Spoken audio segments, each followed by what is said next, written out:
yaxşılıq etməkdə və pis əməllərdən çəkinməkdə əlbir olun. Bir olun deyir Allah Subhanahu. Yəni yaxşılıq eləyin və təqvada da bir-birinizə yardım eləyin. Bu iki termi başa düşüldüyü zaman həqiqətən də insanın həyatını dəyişdirən bir şeydir. Yəni yardımlaşın yaxşılıqda, yardımlaşmanın başı nədir? Həsənətdir. Yəni həsənətdə bulunun. İslam ordusu cihada hazırlanırsa onu təsisatla təmin edin. Bir qardaşınızın ehtiyacı varsa ona sənin filan şeyin ehtiyacın var mı deyə soruşmadan onun qapısını döyün. Bir yerə sədəqə yığılırsa ora birinci siz qaçın və bunda yardımlaşın.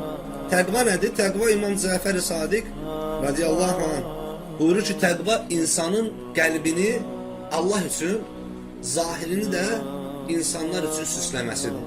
Yəni sən daxilini Allah üçün süsləyəcəksən, zahirini də insanlar üçün.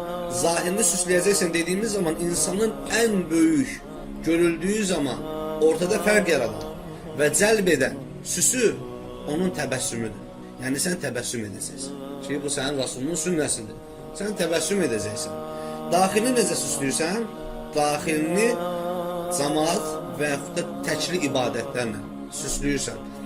Deyir, təqva içini Allahla, qulun içini, öz daxilini Rəbbi ilə doldurmasıdır. Onun içində Rəbbindən başqa heç bir şeye yer olmaması. Dünyadan təbərri etməsi, rızanı təmənni etməsidir.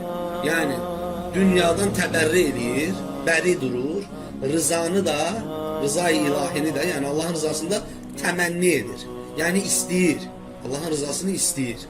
Və beləcə təqvada da yardımlaşın buyurur Allah Azze ve Celle. Yəni sən qardaşlarının yanına gəlirsənsə, etmədiyin ibadətləri onların yanında edirsənsə və yaxud da ibadəti naqis etdiyini düşünürsənsə, amma qardaşlarının yanında namazımı gözəl şəkildə qılın deyirsənsə, bunun özü qardaşlarının öz həsənətləri ilə, yəni öz zahirləri ilə, təqvaları ilə əslində sənə etmiş olduğu bir yardımdır.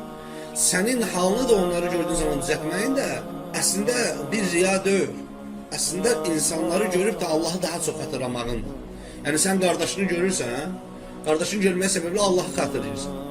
Allah Subhanahu taalanın sevgisi daha da qəlbinə dolur və artıq namaz qıldığın zaman qiyamına, rükuna, səcdənə çəkə düzən verirsən. Burada heç bir problem yox. Sən orada onu özünü ona göstərmirsən.